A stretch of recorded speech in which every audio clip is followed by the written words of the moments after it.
Hey, what's going on, guys? We have some breaking news. A bunch of fight announcements have been reported over the last 2 days or so, and I'm going to give my thoughts and early prediction to each one of those matchups.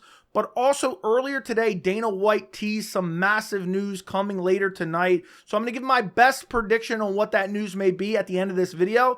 And also that news is supposed to come out in about an hour or so. So as soon as that happens, I will make an updated video on that. So make sure to subscribe to the channel and turn on notifications. But the 4 fight announcements I'm going to talk about in this video. First off, we have Josh Emmett versus Bryce Mitchell at UFC 296. Then also we have Dan Ige versus Lerone Murphy, which will take place on February 10th at a fight night card. We will also get Alex Perez versus Muhammad Mokaev at the Saudi Arabia fight night card on March 2nd.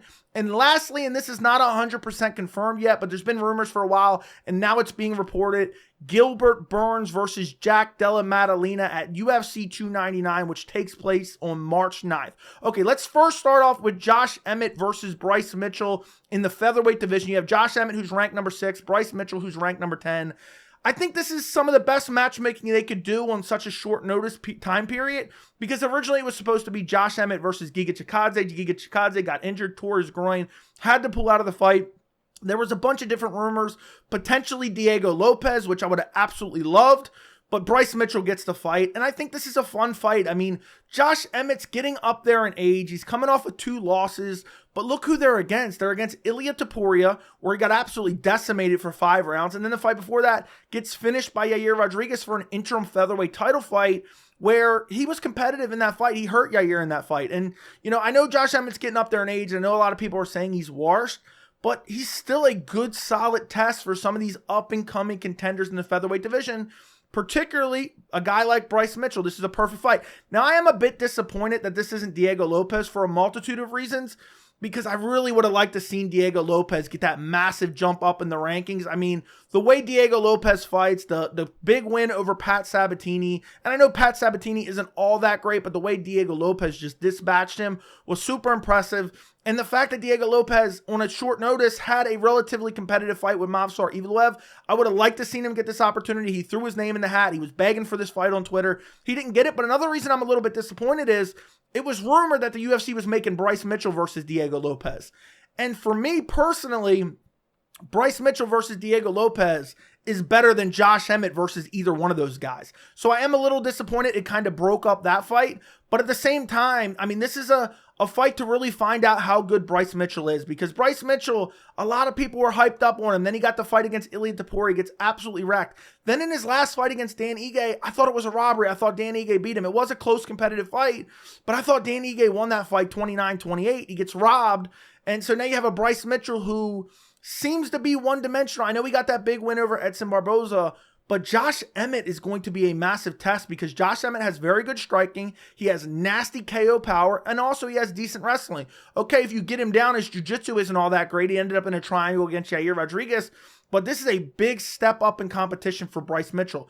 Outside of the Ilia Topuria fight, where at that time, not everyone knew how good Ilia Topuria was. I did going into that fight. I knew Topuria was going to wreck him, but outside of that fight, it's like, this is the toughest fight of Bryce Mitchell's career skill-wise, because Josh Emmett has really good striking. I mean, he has that win recently over Calvin Kattar, which was super close, and I honestly thought Calvin Kattar won that fight, but it wasn't a robbery. Fight before that beat Dan Ige, another close fight.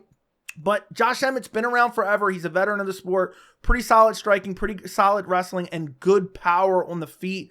And, you know, to make this prediction for this fight in terms of an early prediction, it's hard to pick this fight because Josh Emmett's 38 years old. He's only ever been subbed 1 time in his career. And then you have Bryce Mitchell, who's 29 years old, kind of, you know, a prospect or just barely kind of cracking to become a contender. He's top 10 right now, so I guess you can consider him a contender, but, you know, hasn't looked particularly great in his last 2 fights. The last time he looked particularly good was against Edson Barboza, which was a bit ago.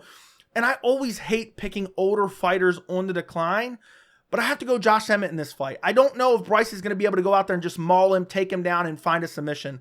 I think Josh Emmett can keep it standing, and I think Josh Emmett is a much better striker than Bryce Mitchell, and Josh Emmett has nasty power. So I'm going to go Josh Emmett via KO. I think he's going to put Bryce Mitchell to sleep in this fight, so I have to go Josh Emmett as an early prediction.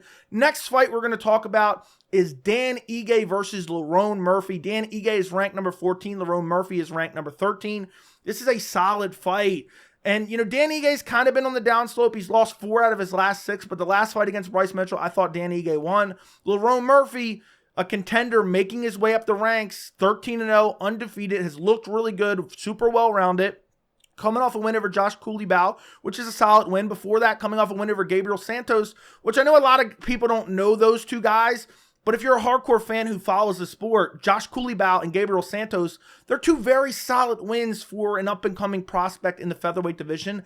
I love this matchup, and honestly, Dan Ige is a guy that I think has been criminally underrated for years, but, he is kind of on the downslope, and you look at Lerone Murphy, good striking, good grappling, good power. I do worry about his stamina, but this isn't a 5-round fight. So I think this is one of those fights that's really tough to pick.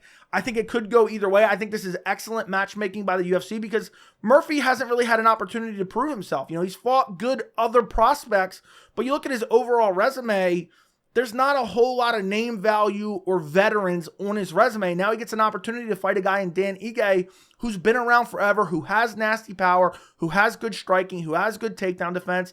Dan Ige is super well-rounded as well. So this is one of those fights, again, where you kind of have a guy who's making his way up the ranks, even though Murphy's ranked higher than Dan Ige right now. But had Dan Ige got that win over Bryce Mitchell, Dan Ige would probably be sitting at number 10. And honestly, out of all the fights that were announced here, I think this is probably the most difficult fight to pick. This is a good fight in the featherweight division. For an early prediction for this one, I'm going to go Lerone Murphy, but I'm not 100% confident in that. We haven't really seen his skills against really elite competition. And I think Dan Ige, even though he's on the downslope, I still think he's a really tough test for any contender kind of making their way up the ranks. But I love this matchup. I think this is a great addition. I don't think this is a main event. This is going down February 10th at a fight night card. But my guess is if this is a fight night card, it'll probably be co-main event or maybe like featured fight on the card. Definitely a main card fight. But I'm looking at this fight very intrigued because Dan Ige has really good striking, really good power. Lerone Murphy gets tired in fights. I could see him getting finished maybe in the 3rd round by Dan Ige, who doesn't get tired at all. Look at him in his last fight against Bryce Mitchell. Bryce was just nonstop pressuring, looking for grappling, and Dan Ige I think it was arguably won the 3rd round. I might be mistaken on that. But either way, Dan Ige, it's not like he completely gassed out in the 3rd round. He has good stamina, has been 5 rounds multiple times. This is going to be a very tough test for Lerone Murphy. Really looking forward to that matchup. But I'm going to go Murphy via decision. I don't see him finishing Dan Ige, but I'm going to say Murphy gets it in a hard-fought 29-28 decision. Moving on to the next fight announcement, we have Alex Perez versus Muhammad Mokaev. This is a banger fight for the flyweight division. You have number 7, Alex Perez versus number 9, Muhammad Mokaev. I am kind of disappointed in this fight. This goes down on March 2nd in Saudi Arabia, which I believe they will stack that card. I believe potentially that's Islam Makhachev's next title defense. But the reason I'm disappointed in this fight announcement is because I just don't believe Alex Perez is going to make it to the fight. I mean, Alex Perez is literally cursed. 9 out of his last 10 fights have been canceled.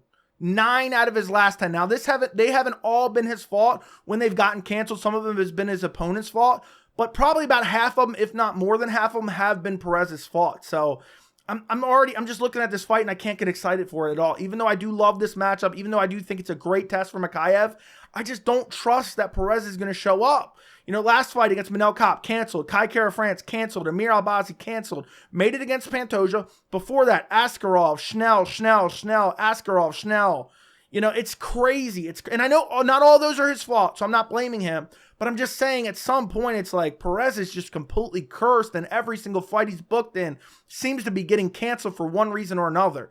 But when I look at this matchup, I see a great test for Muhammad Mokaev. I'm very high on Mokaev, but at the same time, I've seen some deficiencies in his game. He beat Tim Elliott in his last fight, was pretty impressive in that fight. But the fight before that against Jeffel Filho, or not Filho, yeah, it is Filho.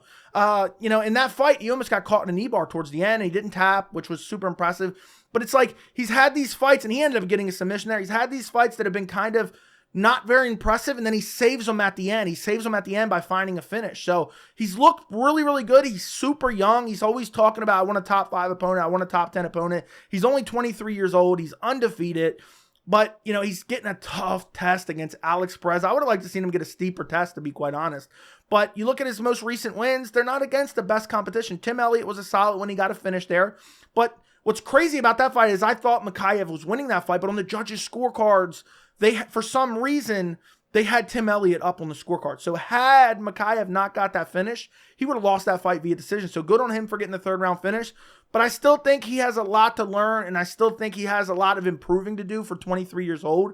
And I don't know if he can't get Perez down, how is it going to look in the striking? I mean, Mokaev's striking has been improving and evolving, but if he doesn't get Perez down, Perez has really slick striking. I actually think Perez is underrated. Now, I know Perez can be submitted. He got submitted by, Pantoja. He got submitted by Figueiredo, which is crazy. Since Perez fought for the belt back at UFC 255, he's only fought one time. It was against Pantoja and got submitted. And overall, Perez has 5 losses via submission. So, I do feel like this is one of those matchups the UFC kind of, started to kind of write down and figure out, okay, what's a really good and favorable matchup for Mokaev within the top 10, but also kind of test him. And I think Perez was that answer. And for my early prediction for this fight, I have to go Mokaev. I think Mokaev gets a submission against Perez. I think he'll be able to get the takedown eventually, and I think he'll be able to find like a rear naked choke or set up a triangle of some sort. He will be able to submit Alex Perez, especially considering Perez has been off since July of 2022. So he's coming up, on a year and a half now since he's been out. So I think Mokaev gets it done. Moving on to the next and last fight announcement, which this one is not 100% confirmed yet, but it is rumored. It's been kind of rumored for a while, but I just want to let you guys know this is not 100% official yet. But that is Gilbert Burns versus Jack Della Maddalena at UFC 299 on March 9th. This is a banger. This is an outright banger. Burns is ranked number 4, JDM ranked number 11. And this is a real steep test for Jack Della Maddalena. And, his last fight, he beat Kevin Holland. The fight before that, fought against Basil Hafez.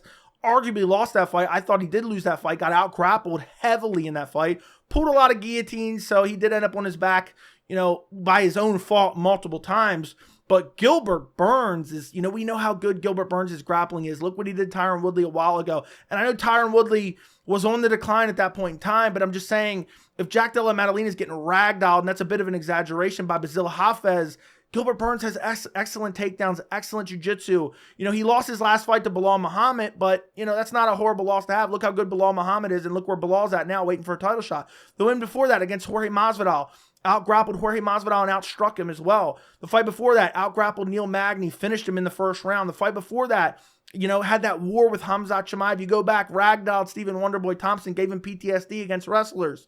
So this is an interesting matchup for a multitude of reasons. One, this is a massive test for Jack Della Maddalena. Next up for Gilbert Burns, I mean, is he fighting all the prospects? Is Gilbert Burns the only guy testing some of these up-and-coming killers? If you have a guy who's a killer in the welterweight division who you think would be a future contender or number one contender or even future champion, it seems like Gilbert Burns has to fight him at that point. But what makes this fight even more compelling is Gilbert Burns has really good grappling, and that's shown to be Jack Della Maddalena's kind of weakness, his ability to be taken down and controlled. But also, what is Gilbert Burns' weakness? It's his chin. He gets clipped quite a bit. He gets hurt quite a bit. And Jack Della Maddalena, what's his strength? His nasty power. And, this is one of those fights where I could see Gilbert Burns winning with his grappling, winning with a submission, finding a submission. But I could also see Jack Della Maddalena going out there using his boxing and just brutally chinning Gilbert Burns, because Jack Della Maddalena has a nasty power in his hands. And Gilbert Burns is shown to be a little bit chinny. I think that narrative is a little bit over-exaggerated. But against a guy like Jack Della Maddalena, I could really see him going out there and hurting Burns badly on the feet. Early prediction for this fight, and I could see me flipping back and forth in this matchup, because I could see Gilbert Burns going out there and just out-grappling him, finding a submission, and easily winning. Looking at Sean Brady's performance against Kelvin Gastelum, I know Kelvin Gastelum's on the decline. Looking back and in hindsight, having that in my mind, back when we had Sean Brady booked versus Jack Della Maddalena, I'd probably pick Sean Brady. I would definitely pick Sean Brady. But in this matchup, I do worry about Gilbert Burns' chin. But I'm going to go Gilbert Burns. I think Gilbert Burns gets it done. I'm going to go Gilbert Burns via submission. I think Gilbert Burns is just too good in the grappling. I think he's got too good BJJ, too good submission skills. And I think he's going to be able to get Jack Della Maddalena down, control him, beat him up, and eventually find a submission, maybe like an arm triangle on the ground in like the second round when Jack Della Maddalena starts to get a little bit tired. But this is a very compelling matchup. This could be like a co-main event for UFC 299. I think that'd be a sufficient pay-per-view co-main event, which the main event for that fight card is Sean O'Malley versus Marlon Chito Vera. But I absolutely love this welterweight matchup, and I do hope it comes to fruition. I think it will. Otherwise, I wouldn't even talked about it in this video. But right now, it is just rumored. Now, in terms of the Dana White announcement coming later tonight, it's weird because you can't really trust Dana White because sometimes he says, oh, I got big news, and then he just re-announces fights we already know. So there's a chance that Dana White comes on later and announces Josh Emmett versus Bryce Mitchell. I'm sure he'll announce that. He's probably going to announce maybe Burns versus Jack Della Maddalena. He could announce some of these other fights, Dan Ige versus Lerone Murphy, Alex Perez versus Muhammad Mokaev. Sometimes he announces fights we already know about and he comes on and acts like it's breaking news even though we already know about all these fights. But if he doesn't do that, and there's a really good chance he does that, but then maybe adds a big fight announcement on top of it, I'm thinking, what other fights could he announce? Well, we already have pay-per-view headliners for 297, 298, and 299. So I'm thinking maybe this might be UFC 300's main event. And I start thinking, what could be UFC's 300's main event? And I've been thinking about this for a while. It could be, and I don't think it's going to be this, but it could pop up out of nowhere.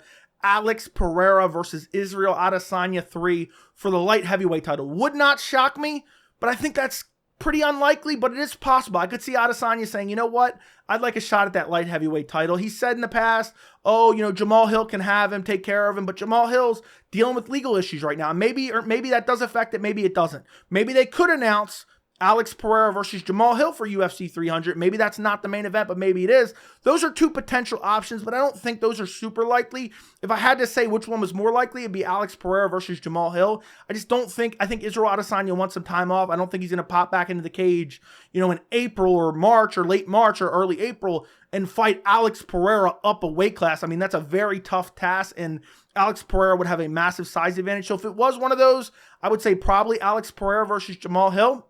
But what are some other options? It could finally be Conor McGregor versus Michael Chandler. And I would say this is about maybe a 30 to 40% possibility, maybe even 50% possibility that happens. I mean, Dana's been kind of doubling down and saying this is the fight that's going to happen. I still have my, second thoughts on whether or not this fight ever happens.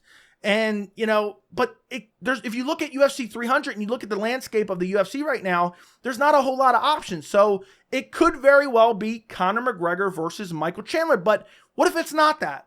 Well, it could be Conor McGregor versus Nate Diaz 3.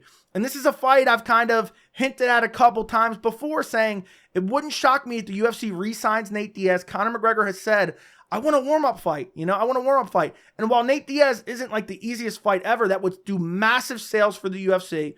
And it wouldn't shock me if the UFC re-signs Nate just to try to get Conor McGregor a win coming off that catastrophic injury. So don't be surprised if that's the big announcement that Dana White is kind of fishing around with. It could be Conor McGregor versus Nate Diaz 3. And lastly, and this is the one that I know a lot of people think this is crazy, but I've seen so many rumors, and then right around the time the rumors are starting to heat up, Dana White goes on a podcast and says, oh, we got a super fight that just popped up the other day. And the word super fight has been perverted by the MMA community, where it doesn't mean what it used to mean. It used to mean dominant champ versus dominant champ, someone trying to become a double champion. You would call that a super fight. But now a super fight is just any fight that's kind of unexpected, and it's going to sell a lot of money is essentially what a super fight is now called. But that is GSP versus Nick Diaz 2. And I know this sounds crazy, but the UFC would totally do this. And this is a fight that I think would be embarrassing for UFC 300. And they would act like, oh, it's two legends. And, Nick Diaz has a cult-like following, and everyone loved GSP when he was here. I really think, if I had to guess right now, if Dana White does announce the main event of UFC 300, it will most likely be George St. Pierre versus Nick Diaz 2, which would be absolutely appalling. And I don't know who would want to see that, but I'm not going to go too in detail right now because we don't know. But that would be completely embarrassing. But if I had to put my money down right now, and if you told me for sure he announced the UFC 300 main event, I'm going to put my money on GSP versus Nick Diaz 2, which is just a horrible fight. But we will see what Dana White announces later tonight. It could be the Power Slap Championship exclusively on Rumble. You won't believe how good the views are doing on TikTok in India. Oh my God. It could be one of those things where Dana White's selling wolf tickets to his big announcement, but we will see later. I'm going to go live after this video, and hopefully I'll react live to the announcement. And then afterwards, I'll be doing a reaction video to the announcement if it's worthwhile news. So make sure you subscribe to the channel and turn on notifications. Don't forget to like the video. Let me know what you think down in the comments, and I will see you in the next video.